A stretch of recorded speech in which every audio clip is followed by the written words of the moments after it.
Right, good morning, everybody. Welcome. Still some people coming in. All right, let's begin, or I should say, let's continue from where we were. That's probably a more honest way to say it, right? Let's begin from where we were. So we are talking about Shabbos candles versus Chanuka candles. That's what got this whole conversation going, because the Rambam makes a big deal about it. And the Rambam says that if you've got this incredible dilemma, it's a financial dilemma. A person cannot afford both their Shabbos and Chanukah candles. Which one takes precedence? And we said that effectively what the Rambam clearly tells us, Shabbos candles take precedence over Chanukah candles. We had a string of questions about this. The question was, why is it that this is not discussed in the laws of Shabbos? The question is, why does the Rambam have to prove this from the fact that in the case of the Soita, where we're trying to bring Shalom Bayis to a family that is under tremendous, tremendous pressure, that the Torah says you're allowed to dissolve Hashem's name in water in order to try to bring the couple back together again. So how does that necessarily prove that the same applies to Chanukah? I mean, that's a very radical kind of case. And this is not so radical necessarily, right? The degree of peace that you have in your home just because you have Shabbos candles can't be compared to saving a marriage that is on the ropes. And then we said, how come the Rambam makes such a big deal about Shalom and that the theme of Shalom and the whole Torah was given for the sake of Shalom? Are you not belaboring a point that you've already made? So those were our driving questions right at the beginning. And to really briefly summarize what we've learned so far is the initial thinking we had was that there is a push-pull happening over here. So you've got Shabbos candles pushing for prominence. You've got Chanukah candles pushing for prominence. And the truth is that the Rambam doesn't use the word prominence. He uses the word koidem, which is precedence, unlike the Gemara that uses the word prominence, adif. And that's going to be important for us because initially we thought that that is exactly what was happening over here. Which is the more important mitzvah? Is it more important to have Chanukah candles or is it more important to have Shabbos candles? Like that was kind of what we thought initially was the big deal that's being discussed over here. But as we're unpacking it, we're recognizing more and more that that's actually not what's going on over here. We're actually realizing that there is a theme, and the Rambam wants to teach us about the theme. That's why he tells us that the entire purpose of Torah, not of a specific element of Torah, but the entire purpose of Torah as a whole is to increase shalom, harmony, and peace in the world. That's what Torah was given. So now, if I've got a choice over here, and I can only either light Shabbos candles or only light Chanukah candles. So I have to look how to do this in a way that conveys the primary theme of Judaism. The primary theme of Judaism is peace. Now, out of the two of them, which one is going to illustrate the concept of peace better? Shabbos candles. Why is that? Because Shalom Bayis, when a person has Shabbos candles in their home, there are two particular versions of how exactly you have peace in your home because of it. Either because you're not going to bump into furniture, or you can at least enjoy your meal because everybody can see each other and you can see what you're eating. And that's actually conducive to a good meal and to a good experience. So that's how we thought it works, right? But then again, we had another question. Just on that, we had a question. So if that is the case, how come when the Rambam talks about the laws of Shabbos candles in the laws of Shabbos, he doesn't there speak about peace? He speaks about the honor of Shabbos, the pleasure of Shabbos. And so effectively, we've come to the conclusion that the truth is that's not the main theme of Shabbos candles. The main theme of Shabbos candles is to bring honor to Shabbos and to bring pleasure to your meal. But the Shalom Bayis, the fact that it will avert things that are uncomfortable or even painful, that's not the primary theme of the Shabbos candles. So we came to the conclusion as follows. The goal of Judaism is to bring peace into the world. The way that you normally keep Chanukah is you light Chanukah candles. However, if there is this unusual conflict between the two, between Shabbos and Chanukah, so then the way in which you keep Chanukah, and again, the goal of Torah is to bring peace. That means that the goal of Chanukah is to bring peace to the world. So the way in which you bring peace to the world in this particular situation is to light Shabbos candles because they convey the theme of peace even more strongly. Even though it's not their main theme, that's why it's not mentioned in the laws of Shabbos that you light Shabbos candles for Shalom Bayis. So it's not the primary theme, true, but nonetheless, it is a theme. It is part of the reason why you light Shabbos candles. So That's why we prioritize the Shabbos candles, not because Shabbos candles are more important than Chanuka candles, but because they both need to convey the theme of peace. And in this particular way, this is the best way to convey that theme. Incidentally, also, that's why these laws are recorded in the laws of Chanuka, to tell you that it's part of the Chanuka experience to bring peace into the world. Now, we developed that idea further, and this is pretty much where we're up to. We developed the idea further by saying, the truth is, you could take the whole of Judaism. This is critical information for what we're going to be learning, please God, today. So you could take the whole of Judaism, you could split it into two major categories. There are those mitzvahs that we do, which are out of proactive, what we call chiyuv, adding value to the world by doing a mitzvah. They all fall into the category of what is called mitzvahs aseh, positive commandments, under the banner of Anochi Hashem Elokecha, I am Hashem your God, and therefore you have to do all kinds of things, 248 of them, to acknowledge that I am God. The other category are mitzvahs that a person has to do in order to avoid something negative. So that's kind of to flush out the negative energy in the world. Those are called the 365 mitzvahs lois eseh. They're negative mitzvahs, and they all fall under the banner of lo yeh lecha elokim acherim, that you should not have any other God besides me. So you don't feed any negative energy. Okay, so the two approaches within Judaism: pump holiness into the world, or flush negativity out of the world. We then also say, when it comes to a rabbinic mitzvah, this is important for us because Chanuka is a rabbinic mitzvah. So we say when it comes to rabbinic mitzvahs, even though rabbinic mitzvahs are always proactive, do something, they are also about removing negative from the world. So every rabbinic mitzvah has this component of removing something negative from the world. Now, okay, that's quite a lot of information. Let's drill it down into our particular conversation. What's interesting about Shabbos is that much of the practice of Shabbos is about things that you're not allowed to do. So that immediately feeds into our minds, oh, Shabbos must be a negative commandment because there's so many things you're not allowed to do. But in fact, what we discovered is quite the opposite. Shabbos is primarily a positive commandment. You shall rest. And that's why the Midrash uses the expression, and Rashi brings it at the beginning of the Torah, that the world was lacking rest. And then Shabbos came along and it brought something positive to the world. What did it bring to the world? Rest. Something really, really powerful, really positive. Just so happens that in practical terms, in order to facilitate our rest, in order to allow us to do that positive mitzvah, so there are certain requirements that the Torah makes. You can't do this, you can't do that, otherwise you won't rest. Okay? Chanuka fits into the other category. Chanuka is primarily about removing negative energy from the world, because think about it, Chanuka is the vanquishing of evil, right? It's the many into the hands of the few, but more importantly, it's the impure into the hands of the pure. It's the wicked into the hands of the righteous. So the whole theme of Chanuka is there was a threat, there was something negative that came into the world, and it impacted Judaism, and we were able to remove it. So the primary theme of Chanuka is the negative commandment, removing negative energy from the world. Practically, how do we do it? We celebrate. And we light candles. We light Chanuka candles. And that light is, in fact, what dispels the negative and the darkness from the world. So now that we understand those two components, the distinction between Shabbos and Chanuka, will help us to understand even more deeply, what the discussion is about in the Rambam about the Chanuka candles taking precedence over the Shabbos, the Shabbos candles taking precedence over the Chanuka candles. So where we are at the moment is at Tes. Do you see Tes over here? That's the first column, the final paragraph in the first column. Now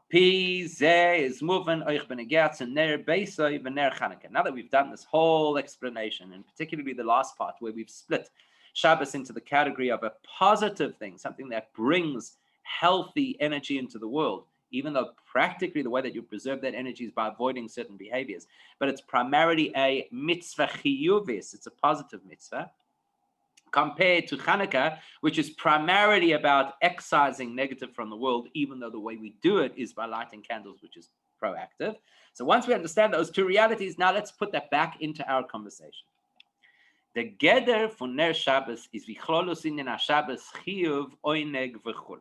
Okay, so remember that we said that the chap of Shabbos candles is that they bring peace to the home. However, and that's why they take precedence over here over the Chanuka candles. However, we also said that's not the reason you light Shabbos candles. It's a spin-off. The reason to light Shabbos candles is in order to show honor to Shabbos and in order to have oineg, to have the pleasure of the Shabbos experience. It's a spin-off that you can also avoid shalom bayis issues.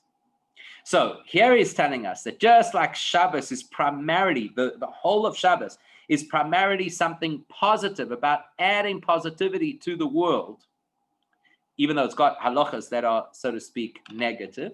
The same thing could be said of the Shabbos candles themselves. Okay, so the geder from their Shabbos is viklolos in Shabbos chiyuv oineg v'chulei. Why do you light Shabbos candles? What's the primary reason for Shabbos candles? To add something positive to the world. What are you going to add positive to the world? You're going to add honor to the day of Shabbos.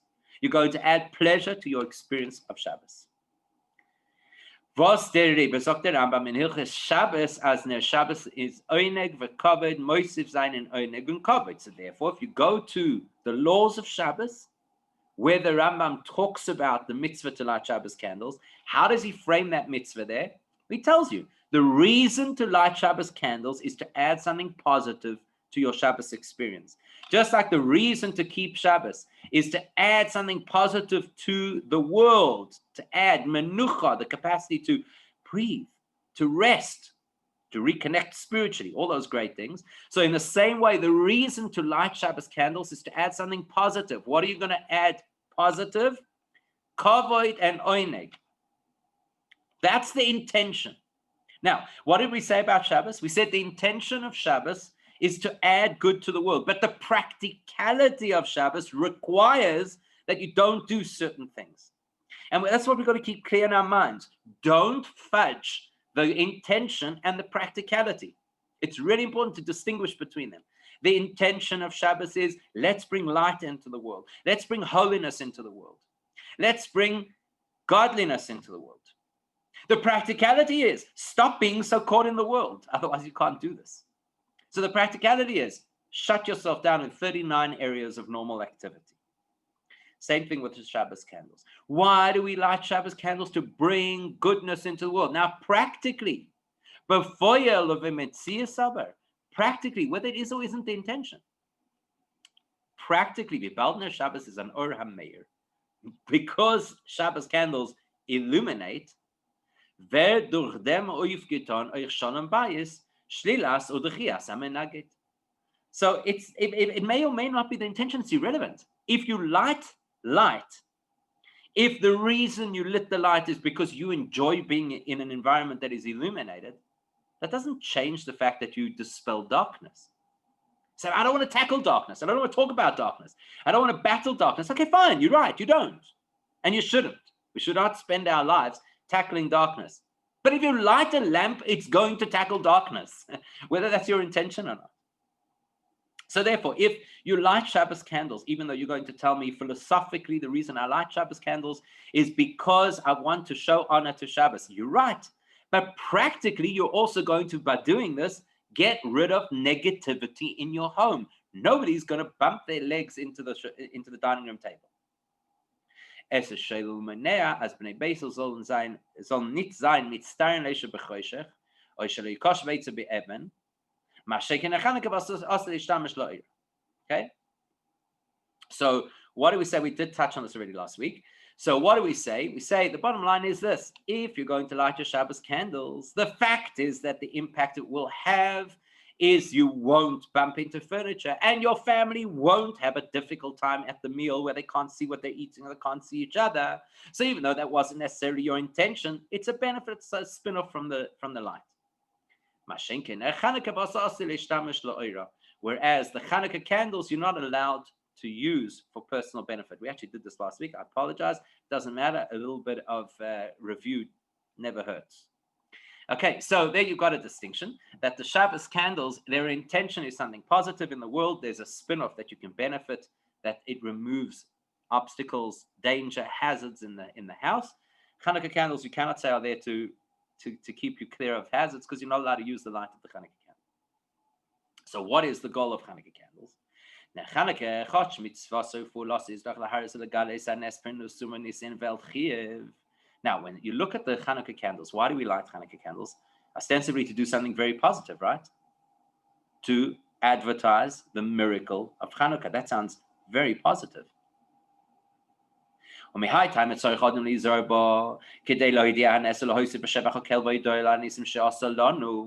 that's why we're told that you have to be really careful to ensure that you do the Chanuka candles, even though people can be dismissive and say, it's just rabbinic, and it's nice to have, and it's the time of the year when everybody's celebrating things, so we may as well celebrate as well.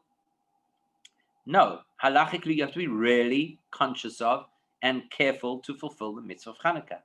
It's not a nice to have, it's a very important requirement.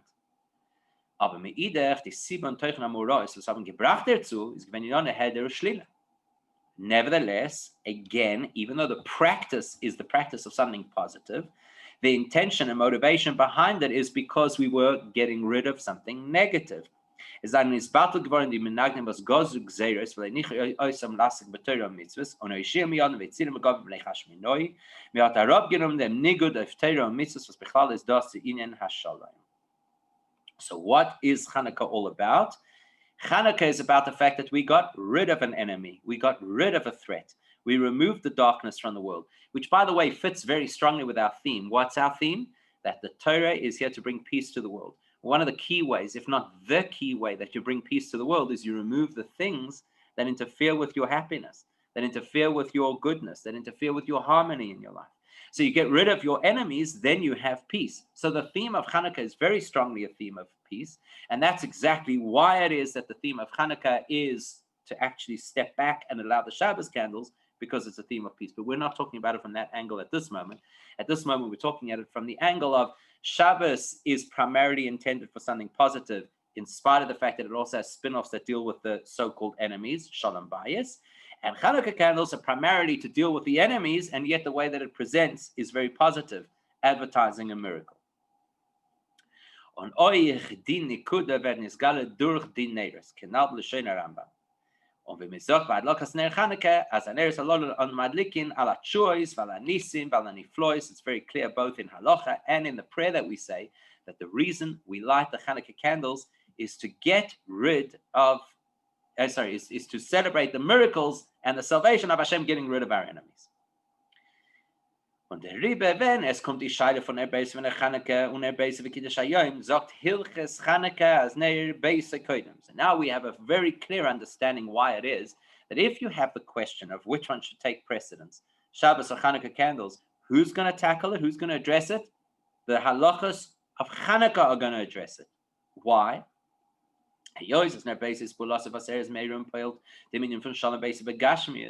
Is von dem Buben, als es wird durch ihn aufgetan, der Teichen wie von Shalom mehr wie durch Ner Chanuka. Kommt bei Mele Ois, als mit der Loch Teichen an von Chanuka Guf ist Ner Beis Kodim Mishum Shaloi Beis. Now it really makes sense. Why do we have Chanuka candles? This is why we went into this whole lengthy discussion about whether something is primarily chiyuv or primarily shlila. Is it primarily about what you bring into the world or what you remove from the world? So once we went through that conversation, we came to the understanding that Chanuka is primarily about what you remove from the world. We then understood that Chanuka is a very strong theme of shalom, of peace, because the greatest way to achieve peace is to remove the impediments to peace. Once we know that, we understand and appreciate that the overarching theme of Chanuka is bringing peace into the world, then we look, if I've got Shabbos candles or Chanuka candles, which one of them tells the story of peace in a stronger way? Ner Beisoi. The Chanuka candles do. The Shabbos candles do. Why do the Shabbos candles show the theme of peace even more strongly? Because they tell us, make sure that in your house, nobody is bumping into furniture. And if the theme of Chanuka is to bring peace to the world, even more than most mitzvahs, and the Shabbos candles convey that theme, when you light only Shabbos candles on such a Shabbos Chanuka where you can't afford both, you're actually fulfilling the mitzvah of Chanuka because you're advertising peace in the world. Okay, so as I said, we actually did read that section last week. That's why I kind of sped it up a little bit. Next, we need to understand, so in illustrating his point, the Rambam Dafka makes the connection, and we asked about this, and we said, is it really a fair connection, and does it actually make sense? He made the connection between Chanuka and Shabbos candles on the one hand, and the incredibly dramatic story of the guy who accuses his wife of infidelity and has to drag her to the basin in Yerushalayim and make her drink the sota water. And we say, you see, over there, you take Hashem's name and you dissolve it into the water because shalom is that important, because peace is that important. We say, how does that relate to Chanuka and Shabbos candles? That seems like such a more serious case. That's what we'll unpack now. Now that we understand that what the Rambam wants to illustrate to us is that peace is primarily achieved by removing something negative, which is an impediment to peace. You see the flow now? You see where this is headed? Initially, most people, if you don't think too much about it, you think peace is like a nice thing, you hang out with people you like, everybody sits around a bonfire, you sing kumbaya, mazel tov, we have peace. But on a more analytical level, we come to appreciate that peace is dafka, the removal of a threat. That's actually peace. So once we understand that, and that's why we say that Chanuka expresses the theme of peace even more so than other areas of Judaism. And that's why in the Chanuka story we will give precedence to peace. So now we understand that peace is removing the negative or removing a threat or an impediment. Now we can start to see the correlation to the Soita. So then bring the Rambam Eichoch as dos was inyan ashalom shlilas amenaget is machria dem chiyuv toisves eiro kedusha. Now that the Rambam has illustrated to us that the concept of peace, which is mainly about removing obstacles to peace, and that might sometimes express itself dafka by doing something positive, like lighting Shabbos candles, depending on the particular context, is nit nor an inyan proti in Chanuka, nor an inyan kloli und the tachlis von kol ha-Torah. So the Rambam wants to illustrate to us not only that the principle of peace is what Torah is all about, because of course that resonates and that's beautiful and it's the kind of thing you want to share with other people. You say the whole reason Torah was given is to bring peace into the world. But that's a little generic. Now that we understand that the real goal of Yiddishkeit, of bringing peace into the world, is to successfully remove those things that would have interfered with peace, that is not just a detail, it's not just a practical thing. If you want to have peace, unfortunately, you have to deal with some uncomfortable conversations in order to remove those things that are not peaceful. It's not just a technical detail. It emerges that is the real concept of peace. That's what the Rambam wants to illustrate to us by telling us, Shaharei Hashem nimchak la'aseh sholem bein ish le'ishtoi. Look at the case of the Soita. You see what's happening over here? Hashem instructs us to erase his name in order to bring peace to a conflicted couple. He doesn't say erase my name at every wedding, so we'll bring shalom bayis to a brand new couple, even though they would sound so beautiful and poetic. He doesn't tell us to do that. Where does Hashem say erase his name? Dafka at a time where there is an impediment to shalom, where there's a breakdown in the shalom. The madrega chi nalis b'shmoi shel hakadosh baruch hu shem havaya, vas shem ha'etzem, shem ha'mefoirash, v'shem ha'meyuchad. Let's consider for 1 second what it means to erase Hashem's name. Think for a minute. What would it feel like if somebody theoretically had to do a nice calligraphic piece of your name? Let's just say, go to one of these Asian calligraphists and they do your name in Chinese characters or whatever it is. And it's this beautiful gift that somebody gives you. Imagine if somebody else would then come along and shred it in front of you. That beautiful piece that's got your name, that was this beautiful gift. And besides the fact that it's a gift, it's your name. Somebody would come and shred it. It would be a terrible insult, right? It would be an assault, actually, not just an insult. Now here we're talking about Hashem's name, and it's totally incomparable. Because for us, our name, if we're honest about it, is relatively disposable. And what I mean by that is, there are many times during the course of the day where you interact with other people and the way in which they refer to you is not with your name. So for example, you go to the license department, you've got to renew your driver's license. So what do? Ticket number 25, right? No name. And then when you arrive over there at the window to do whatever paperwork you've got to do, They don't refer to you by name. They refer to you by nothing. And we survive. We don't like it, but we survive because the name is significantly disposable. Or you might, for example, you might go visit somebody and they hold you in high esteem and they refer to you by your professional title: rabbi, doctor, Mr., Mrs. It's not your name. Those are highly generic terms. And people say rabbi, as we say over here in South Africa, rov. It's a highly generic term. It doesn't relate to me as an individual.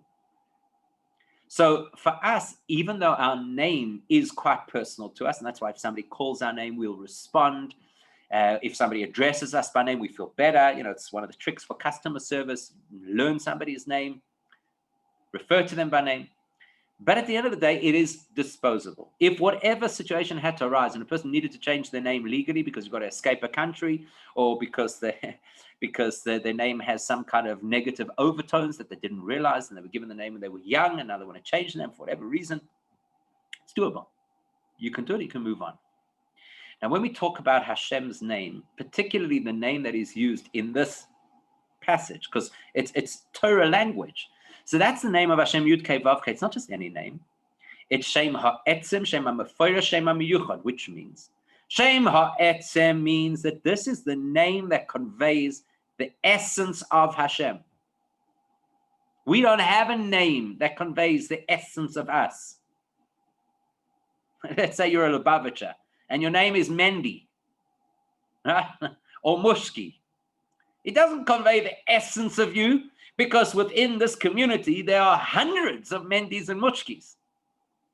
So yes, people will tell you, Mendis have these kind of traits, Mushkis have those kind of traits. It might all be true, but it's not your essence. Your essence cannot be named.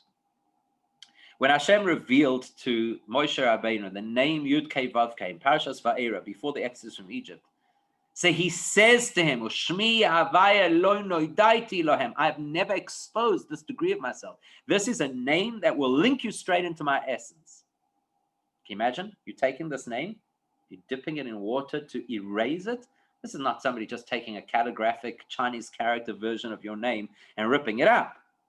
This is taking something that is a hyperlink to Hashem's essence, that represents what Hashem is, and you're erasing it. And it's a Shem HaMefoirash. It's the name you're not even allowed to pronounce, because not just because we're trying to play difficult, and when the witnesses come around, we say, well, you don't even know how to pronounce the name. We're not trying to make life kind of, hide and seek. It's because it's unpronounceable, because we don't have a way in the human experience to convey what this name is. And yet we have a way in the human experience that under these circumstances we can destroy this name. And it's the Shem HaMeyuchad, which has a dual meaning, right? Shem HaMeyuchad literally means the unique name of Hashem. There are multiple names that we could use to refer to Hashem, and they all effectively describe Hashem in a particular role. So Kael, that's Hashem in the role of compassion. That's the name of Hashem that indicates the beginning of the flow of the 13 attributes of mercy. We might use the name Adnai. That refers to Hashem as master over the universe. That shows that Hashem is in control. That shows that Hashem could perhaps change the way in which nature operates if the need is required. Elohim, that's Hashem in creative form. That's where Hashem very much conforms to the reality of nature and doesn't fiddle with it. He's the creator of nature. And so on and so forth. There are multiple names of Hashem. This is the Shem HaMeyuchad. This is a unique name because it doesn't describe Hashem in a particular role. We could handle that. If we had a piece of parchment, and on that piece of parchment we had the name of Hashem that is called, I don't know, let's just say it's the name Elohim. Let's say that was what was on the parchment. And we'd say, we get it. You can dissolve the name Elohim. You can allow the laws of nature. The laws of nature say that if a couple has reached such a terrible point in their relationship, there's no coming back. Let's dissolve that. Let's get rid of that. Let's allow another possibility that's completely unanticipated. Okay, we could probably accept that. This is Shem HaMeyuchad. This is the name that is unique in the fact that it describes Hashem in a way that cannot be described. It's got all the lettering for past, present, and future tense to indicate that it's Hashem beyond everything. If you jumble the letters, you get Havaya. This is how Hashem causes everything to exist, not to be created, but to even exist at the highest spiritual realms. And this is miyuchad from the word echad.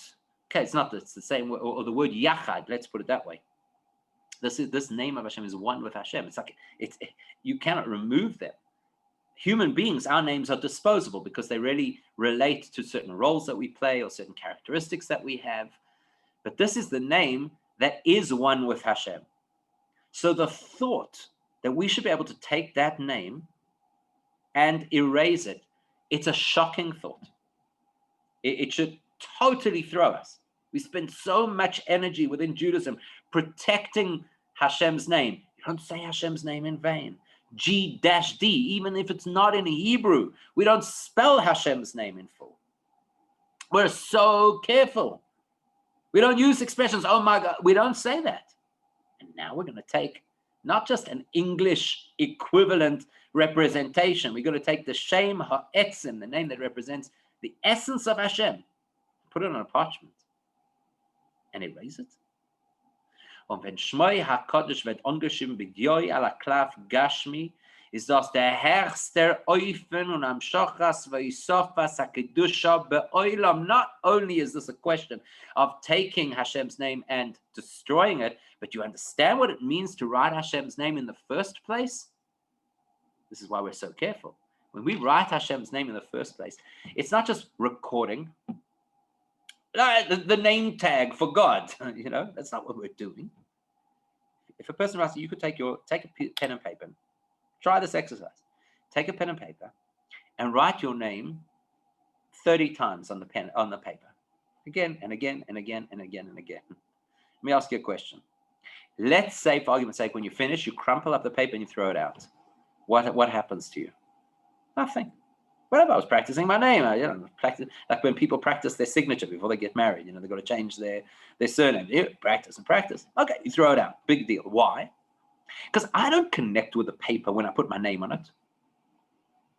The paper is the paper. The ink is the ink. I am I. And the truth is my name is a label. So I'm not indelibly caught up in that experience of having my name on the paper. So the paper goes, I'll survive. Quite well, actually.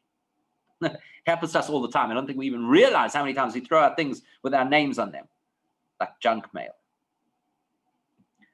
But when you write Hashem's name with physical ink on a physical piece of parchment, as they would do for the Soita, something altogether different happens.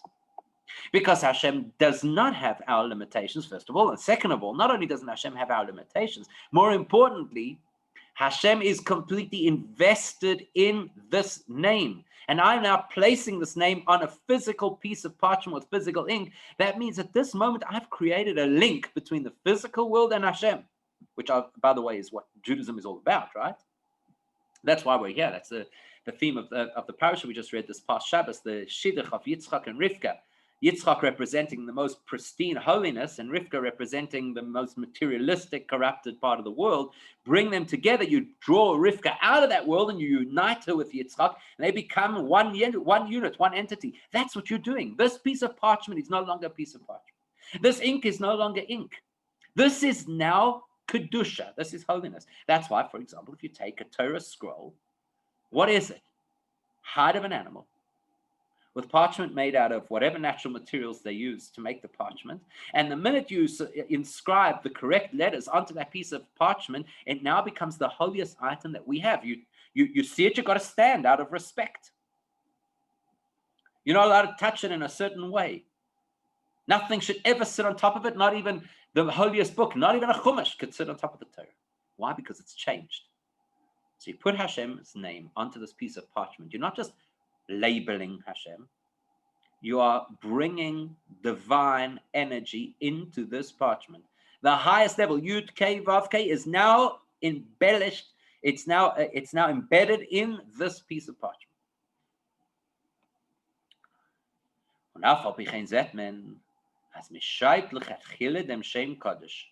mit der Kavona im zu Meichek sein.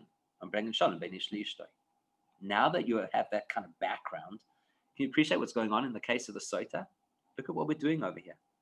If your child comes home from school and they've got a parasha sheet, and on the parasha sheet, accidentally the teacher forgot to modify the copy-paste that they did out of the online Chumash.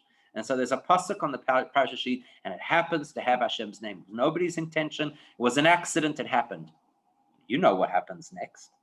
You can't throw out that parasha sheet. You know that. You've got to get it to the Geniza, to Shemus. It's got to be buried. It's got to be treated with the utmost respect. Here in the Beis HaMikdash, there's this warring couple that's come in front of the Kohanim. And what's the response of the Kohanim? Okay, we are now going to intentionally plan to write Hashem's name with all of the halachic requirements as if we were writing a Torah. So it's on parchment with the right kind of ink, the right kind of lettering. And you know how it is when you write a Torah, you've got to have all the correct intentions, because if you don't have the correct intentions, the Torah is disqualified. So here's a person who has all the correct intentions. And why are we doing this? For one purpose only, so that we can destroy it. The Shem Ha'etzim, the name that represents the essence of Hashem, we are deliberately creating in the first place with the sole intention of only one thing, to destroy it. Why? So that we can bring this couple back together, hopefully, right? Because that's what we hope. We hope she's going to drink from the water and be proven innocent, and then they'll live happily ever after. That's quite a big thing. And that tells us, as the ganze Tachlis von der Pi'ula Chiyuve Seisofas Kedusha Ba'olam is Tzilib Inyan HaSholem Shlila Zol Nit Zayin der period Bein Ish Li'ishtoi. Now we're going to take that concept and we're going to plug it into the principle that we've just developed over the last two segments. And what is that principle? That Shalom, peace, is primarily achieved by removing the negative. That's what we said. There's the nice kind of peace where everybody sits around and you share the l'chaim or whatever. Beautiful. But the ultimate goal of peace is where there is war, where there are gezeros, there's decrees, there's something that is churning the kishkas of the individuals involved. And so therefore you feel that you're at loggerheads and this incredible tension. If I can relieve that tension and can bring these people back together, that is the ultimate peace. So what is my goal? Remove something negative. How do I achieve the goal? By doing something proactively positive. What's the proactive positive of here? Remember, we said the two kinds of mitzvahs that exist. There are mitzvahs whose intention is to bring more holiness into the world. Mitzvahs aseh, positive mitzvahs. And then there are mitzvahs whose intention is to remove negative out of the world. Mitzvahs lo seseh, negative mitzvahs. So the concept of a positive mitzvah is you bring holiness into the world. When that scribe sits down to write that paragraph on the Soita parchment, at that moment in time, he's doing a pe'ula chiyuvis. He's doing a proactive, positive act to bring holiness into the world. That's what he's doing. Why is he doing it? Not because his goal and objective is at the end of this process, there should be that additional holiness in the world. The reason he's doing it is so that at the end of this process, all of the holiness that I've invested into the world should actually disappear in the process of removing something negative out of the world. See that? Can you see the connection to the Shabbos candles? Why do I light Shabbos candles? Reason I light Shabbos candles is to bring additional holiness into the world, because that is the theme of Shabbos. The theme of Shabbos is chiyuvis, additional positive energy into the world. So why do I keep Shabbos? Why do I light the Shabbos candles? In order to bring extra holiness into the world. That's the goal. That's what I'm doing. Once I do it, once I bring that additional holiness into the world, what is the outcome? It pushes something negative out of the world. It pushes out the hazard of furniture that I could bump into. It pushes out the hazard of a tense Shabbos meal where we can't see each other or the food that's on our plate. So the process is a chiyuvi process, a process of adding holiness to the world, the outcome is a shlili process, pushing away the negative from the world. That is the dynamic of shalom. That's how shalom works. Why did Hashem give the Torah? The whole reason the Torah was given was in order to extend or to increase peace in the world. How does peace work? You bring in enough light with the goal of pushing away the dark. That's Chanuka. What's Chanuka? You take a menorah. You light the menorah.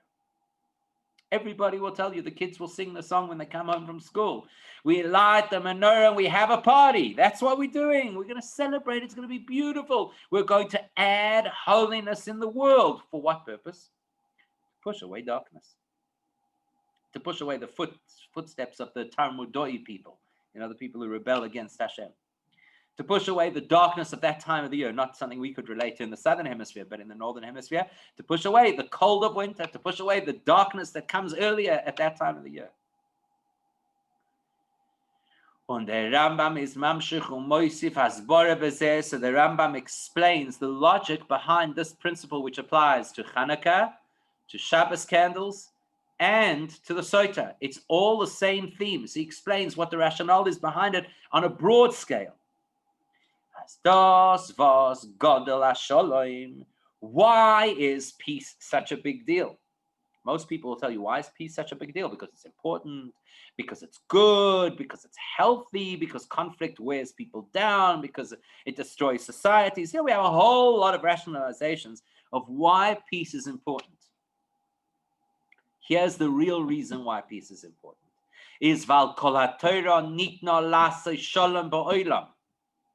The reason peace is important is because it's the goal of Torah, not the other way around. Not that the Torah was given to bring peace to the world because peace is important, so Torah will service that important need. No. Peace is important because it's the purpose of Torah.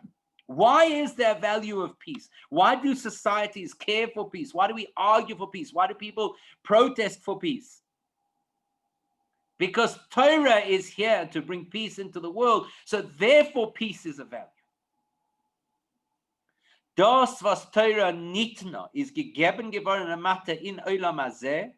The fact that Torah was given, now you're going to see the theme exactly as we have expressed it up until now. What is the theme? You generate positive energy into the world. For what purpose? So that you can excise the negative. So why was the Torah given into the world? Is nit nor bichdei lahoisif oiro kedusha oich ba'olam hatachton. Not like everybody would think. Why is the Torah given into the world? To generate more holy, good, positive light into the world. That's what most people think. And by the way, that's why people get caught up in a whole lot of other things that distract them from what the Torah was. Well, surely the whole purpose of Torah is to bring light into the world and holiness. So why should we get caught up in all this nonsense and trivialities of, did you follow this law? Did you check your letters?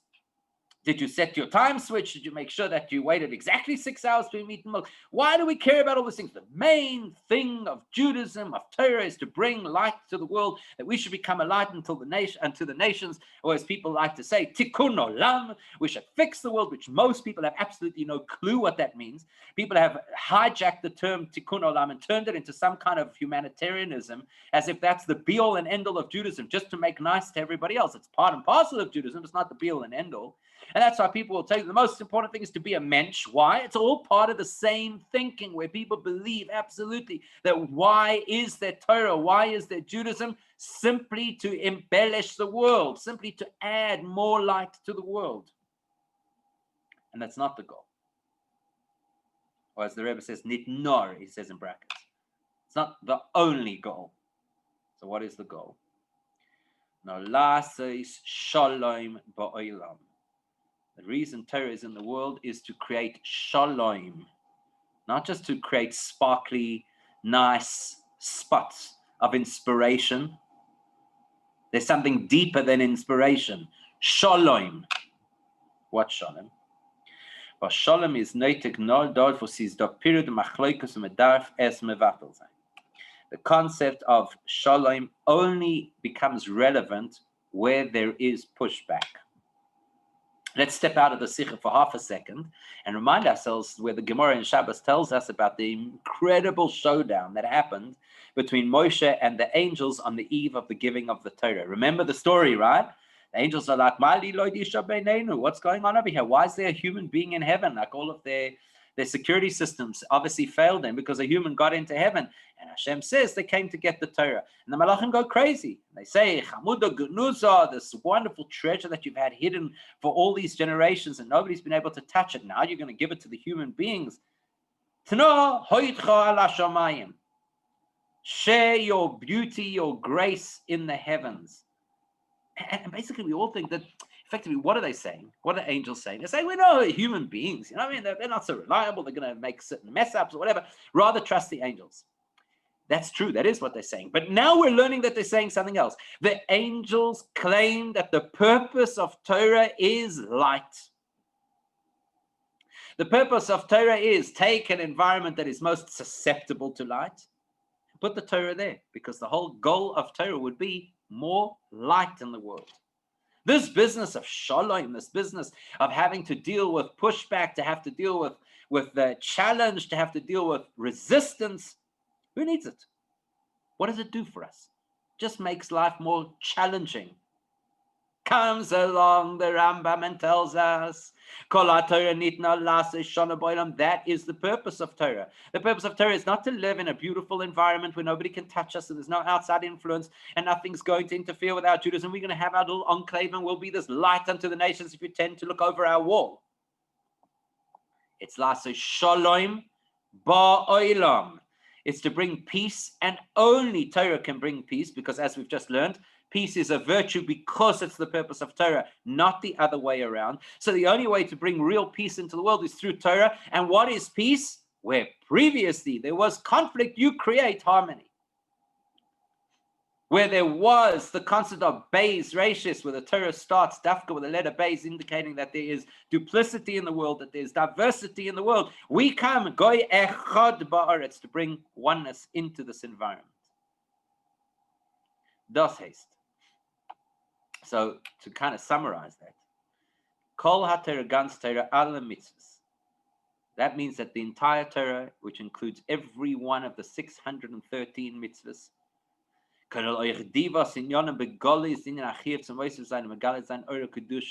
including the 248 mitzvahs, who ostensibly are primarily designed to add light to the world, like the Shabbos candles. Why are they there? To add positivity to the world, not to worry about the maze of your house in the dark, but rather to add positive. So ostensibly, if you look at any of these mitzvahs, it looks like their primary goal is to add to the world, to add light to the world.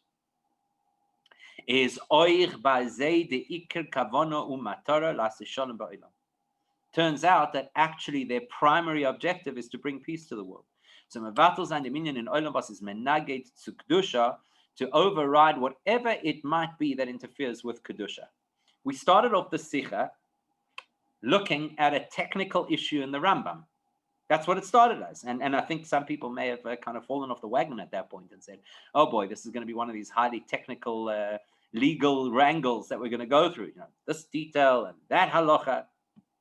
And now we've reached a point in the Sicha where the Rebbe has effectively taken this detail in the laws of Chanuka and sub-detail in the laws of Shabbos and used it as a catalyst to illustrate us what Judaism is all about. Which incidentally is no surprise, right? Because ultimately Judaism is holographic, meaning to say you could pick out one little piece of Judaism, and in that piece you'll find the DNA of the whole of Judaism. And that's really how we're supposed to learn Torah, and it's a bit of an aside, but that is how we're supposed to learn Torah. We shouldn't learn it as a whole lot of disparate topics. Okay, so this parasha is about that, and that halacha is about this, and that Yom Tov focuses on that, and this individual represents the next thing, and we tend to always see everything as completely unrelated to each other. The goal and purpose of Chassidus is to show us the pivot that runs right through everything, that unites everything. So that's why you take one piece of the Torah and you will find the whole of Judaism expressed in that piece. And if you look properly, as Chassidus trains us to look at every single part of the Torah, you'll see a recurrent theme that keeps coming out again and again and again. What is the theme? that Hashem designed our world, dafka, not to be a place that is harmonious by nature, dafka not to be a place that is predisposed to holiness by nature, dafka not to be a place where life happens easily and Yiddishkeit falls into our lap, and there are little or no distractions and temptations. He designed the world that there should be conflict. Why? Because the purpose of Torah is to create shalom. Because shalom, peace in its real sense, not the peace of compromise, because we said right at the beginning that this is not a compromise between Chanuka and Shabbos, but the peace of understanding the depth and meaning of every single component of existence so that it all fits neatly together in one cohesive, collaborative reality. That peace is the goal of the whole of Judaism, the whole of Torah, why we're here. It's much greater than anything we could have imagined happening in an environment without any pushback or conflict. Now you'll notice, I'm just going to show you the first line, and then we'll continue it next week, but you'll notice in Yud Aleph, he says, he's going to explain it to us even more deeply than what he's explained it till this point. So it's a really, really beautiful and I believe a completely critical and foundational sikha that totally shifts our understanding pretty much of everything about being Jewish. So, Emet Hashem, to be continued. Does anybody have any questions?